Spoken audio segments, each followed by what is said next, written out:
Hi guys, welcome to a new episode of Figures, Games and Trains, and today we are looking at one of my personal favourites. It is, Paul Bearer! The chase of the Elite Series 106, as you can see on there. Yes, don't worry, it wasn't received like this.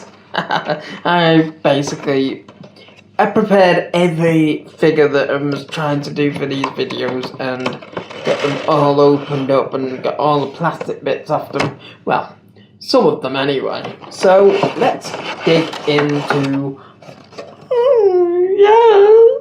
Paul Bearer from Elite 106. The chase. So the chase obviously is pretty much the same as the standard. Now the standard, well, I thought I got all the plastic bits, but there's actually one snuck in on the last minute there on the arm. So Paul Bearer, the chase version. You will probably notice, obviously, the biggest difference between the standard and the chase is obviously the blue suit with the red tie. Now, I think the black standard one is black suit. Obviously, I know that, black hair, and I think it's got a black tie with a design on it and everything. This is more based around when he was with Kane. I think it was when he returned. You know, when he had the opposite of the black on red. He had red on black instead. So this is basically the alternative version of Paul Bearer from a little bit later in the career. But I have to say, I've already looked at the standard edition and at the standard one. Well, I think I've actually done a video on that. It might actually still be in my man cave, still in its box and everything, and I've just not got around to doing it. But what I like about this Paul Bearer is we had a figure Paul Bearer. Now, we all know what Mattel are like, where they'll just put anything together. But the Paul Bearer that you got with the Build-A-Figure version, it was, as horrible as it is to say, it was too slim. It wasn't big enough. This is obviously it's had a lot bigger torso put into it and everything to make it look more like Paul Bearer. This is how it should have been from the beginning.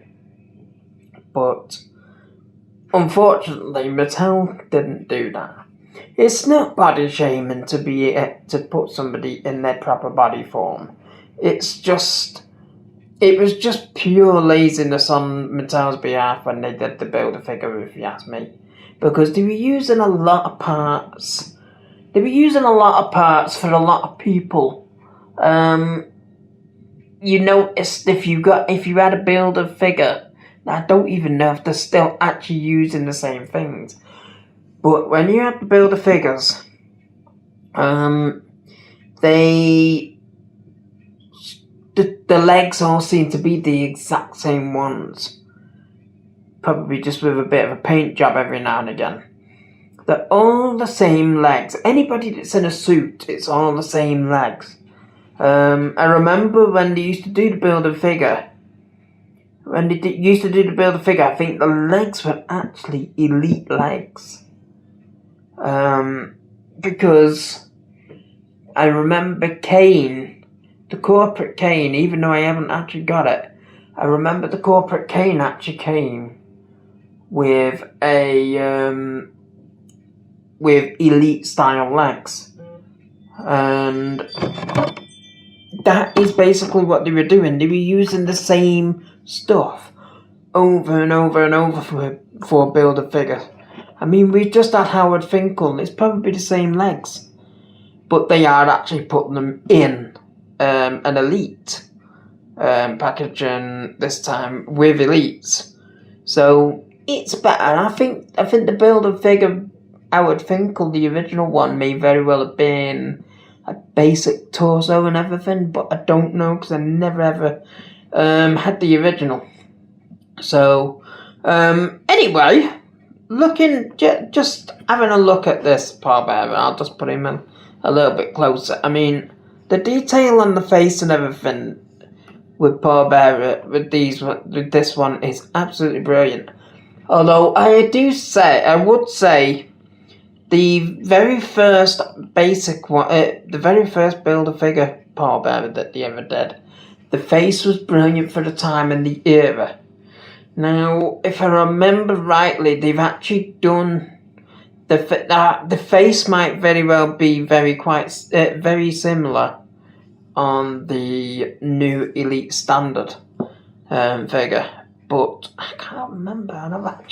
I've got it outside. I know I've got it outside, and I did unbox it because I'm sure I did a picture of it with an Undertaker figure.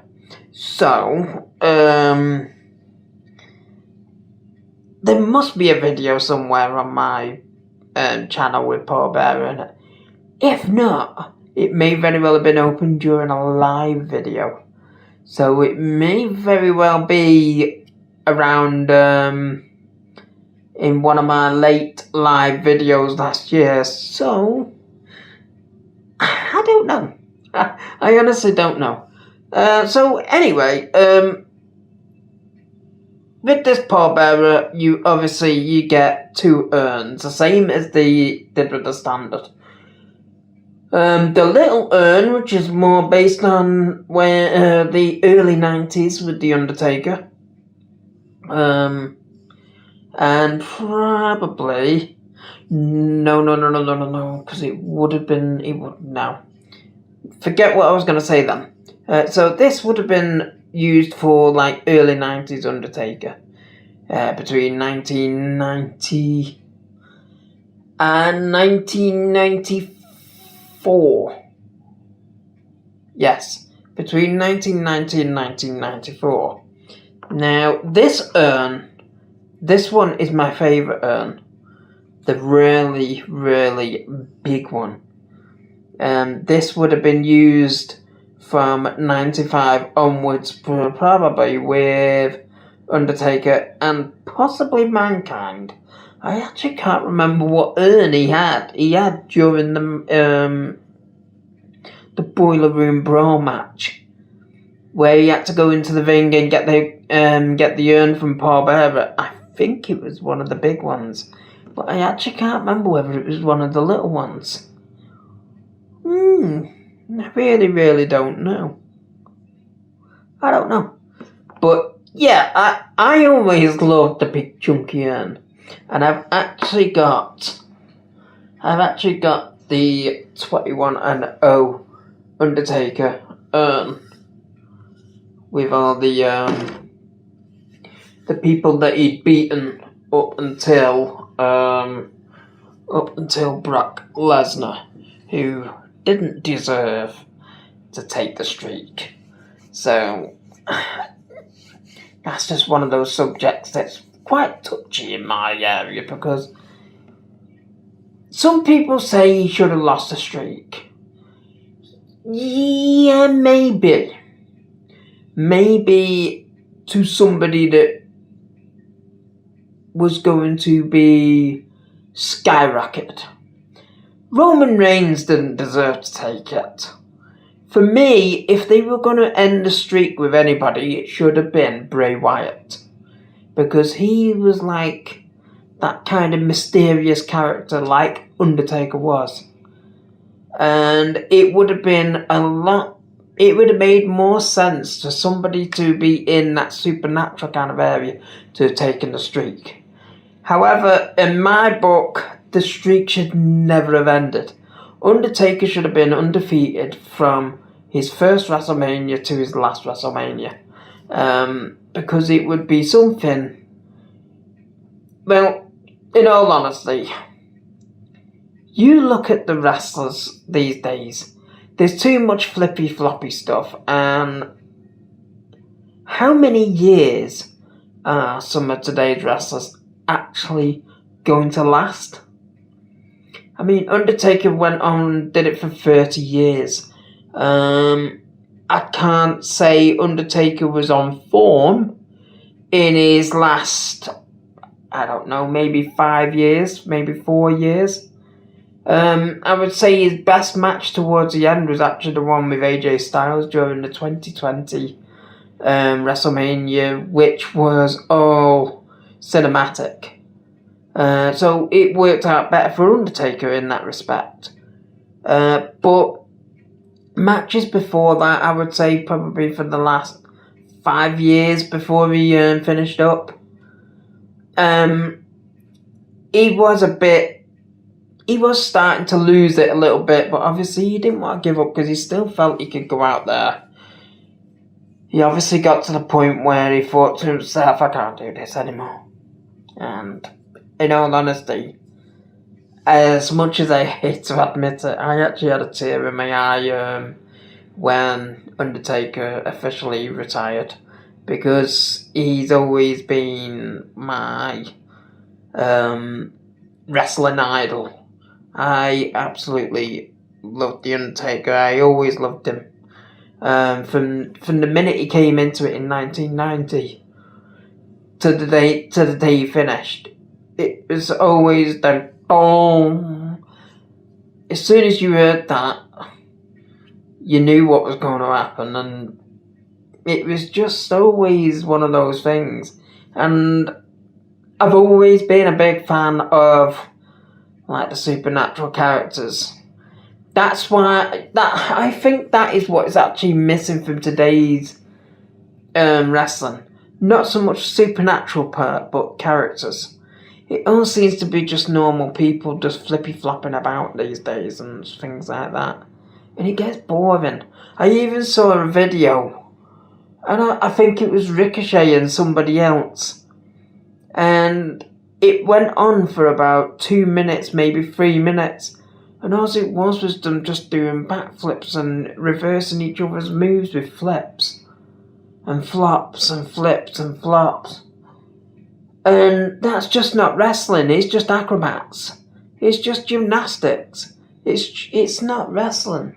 And that's what pees me off about a lot of the wrestling these days. Everybody, you hear the crowd going mad at those kind of things. But I sit there and thinking to myself, are you really a wrestling fan if you're going to cheer that? Because that's just not wrestling. Wrestling is wrestling. Undertaker wrestled. A lot of people wrestled. But if you go back to the 80s, 90s, and early 2000s, you watch them matches, they actually wrestled in a ring. You go past, I don't know, you get to about 2018 maybe, and onwards, and it takes a plunge in wrestling quality, because it's just people trying to make special moments. I mean, Logan Paul and Ricochet, that thing that they did in the Royal Rumble. Now, I'm not going to say that wasn't impressive, because it was. The jumping from at each other and meeting at the middle of the ring and basically clotheslining each other to the ground. But then you have things like Kofi Kingston. Every year he was getting thrown out the ring, and then he'd start doing acrobat stuff. But he'd walking around the ring on his hand doing a headstand, or jumping back to the ring via the crowd barrier or a commentary chair. It just wasn't. That's just not my kind of thing. So it just gets a bit thingy. Anyway, I need to get back. I need to get back to the actual topic. So the topic of being Paul Bearer with a career that, I mean, I think he even wrestled him. He went under the name of Percy Pringle, and I don't know whether it was during his wrestling days or what. But I remember seeing something about Percy Pringle, this, that, and the other, and it was Paul Bearer doing like signings and stuff like that. But I think he was a wrestler before he became a manager. However, his managing career, I've seen bits and bobs that are not Undertaker related or WWE related. I've seen bits and bobs, and he could do literally anything. He's really, really good in a manager area.